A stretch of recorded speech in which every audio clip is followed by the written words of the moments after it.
ماشاءاللہ ریاض سے کال کر رہی ہیں تو گویا کہ سعودی عرب سے بات کر رہی ہیں، اور سعودی عرب وہ وطن ہے جو اللہ کا گھر ہے اور اللہ کے حبیب کا گھر ہے.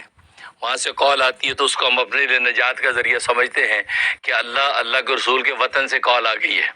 اور اللہ کے رسول کے وطن سے کال آنا یہ ہمارے لیے باعث سعادت ہے. اللہ تبارک و تعالیٰ کو شرف قبول بخشے.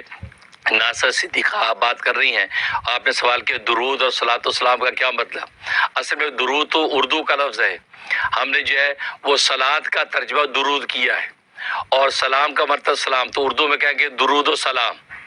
درود کا مطلب صلاۃ، یعنی اللہ تبارک و تعالیٰ سے دعا کر رہا ہے رسول اللہ صلی اللہ علیہ وسلم کے لیے جو ہے رحمت کی. صلاۃ رحمت کو کہتے ہیں، اور سلام کا مطلب یہ ہے کہ اللہ تبارک و تعالیٰ سے دعا کر رہا ہے رسول اللہ صلی اللہ علیہ وسلم پر سلامتی کی. ہم یوں کہتے ہیں اللہم صلی علی محمد، اس کا مطلب ہے اے اللہ محمد صلی اللہ علیہ وسلم پر اپنی رحمت نازل فرما. اور آگے کہ وسلم، اس کا مطلب اللہ تبارک و تعالیٰ نبی پاک صلی اللہ علیہ وسلم پر اپنی سلامتی نازل فرما.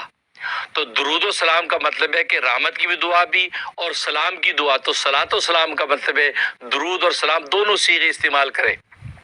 جیسے ہم یہ کہتے ہیں اللہم صلی وسلم،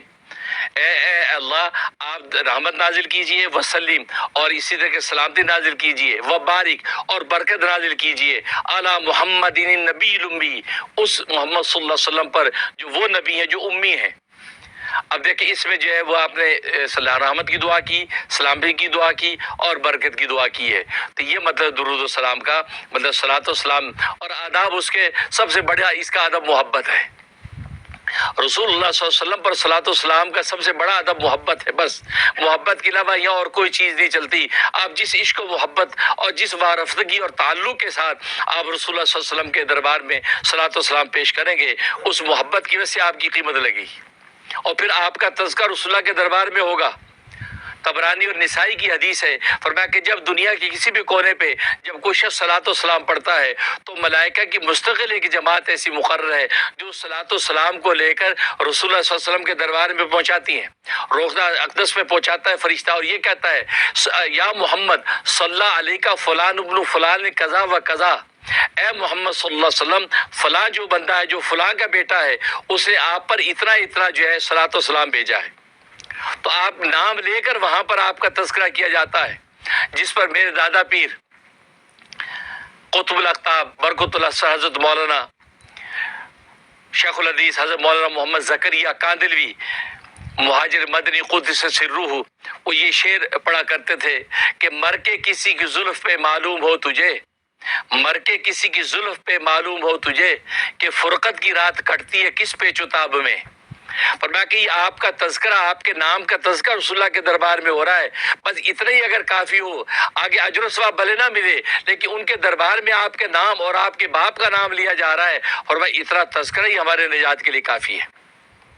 اور آج جانتے ہیں آپ دنیا کے اندر بھی اگر آپ کا کسی صاحب حیثیت کے آپ کے نام کا تذکرہ ہو اچھے عنوان سے تو آپ بار بار سوچیں اچھا اور کیا کہہ رہے تھے بھائی، اچھا پھر حضرت صاحب نے کیا فرمایا، اچھا پھر کیا بات ہوئی، کیا میرا نام لیا، ہاں نام. تو مطلب ہے آپ دنیا کے چھوٹے سے صاحب منصب کے سامنے خوش ہو جاتے ہیں، اور وہاں تو سرکار دو عالم صلی اللہ علیہ وسلم جو وجہ تخلیق کائنات ہیں ان کے سامنے آپ کا نام لیا جا رہا ہے کہ فلاں نے اتنا صلاۃ و سلام بھیجا ہے. تو اس سے سب سے بڑی جو ہے اس کے اندر جو ہے وہ محبت، تو محبت کے ساتھ پوری برف سے محبت سے بھیجیں. اور دوسرا یہ جب آپ اپنے مقام پر پڑھیں تو آنکھیں بند کر کے اس طرح صلاۃ و سلام پڑھیں جیسے رسول اللہ صلی اللہ علیہ وسلم کے قدموں میں بیٹھ کے پڑھ رہے ہیں، جس کو اقدام عالیہ کہتے ہیں. کہ روزہ اقدس آپ نے اگر دیکھا ہو تو آپ کے قدم مبارک جس طرف آتے ہیں اس طرف مدرسہ صفہ کی طرف سے آ کے وہ اقدام عالیہ یہ ایک وقت میں بند کر دیا تھا، آپ سنا ہے کہ کھول دیا ہے. تو اقدام عالیہ کی طرف بیٹھے آپ کے قدم مبارک کی طرف سر جھکا کے ایسے جیسے واقعہ آپ سامنے ہیں، تو وہاں سر جھکا کے ادب سے آپ یہ صلاۃ و سلام پڑھے اس تصور کے ساتھ جیسے مدینہ طیبہ میں رسول اللہ کے قدموں میں بیٹھ کے میں پڑھ رہی ہوں. تو نتیجہ یہ کہ آپ اس کی لذت محسوس کریں گے، آپ کو اس کیفیات کے اندر آپ گم ہو جائیں گے، کیونکہ ظاہر ہے کہ پیغام محبت ایسا ہے، اس پیغام محبت کو لینے کے لیے فرشتے دوڑتے ہیں. یہاں تک لکھا ہے کہ اعضاء ہر عضو پر ایک ایک فرشتہ حفاظت کے مقرر ہے.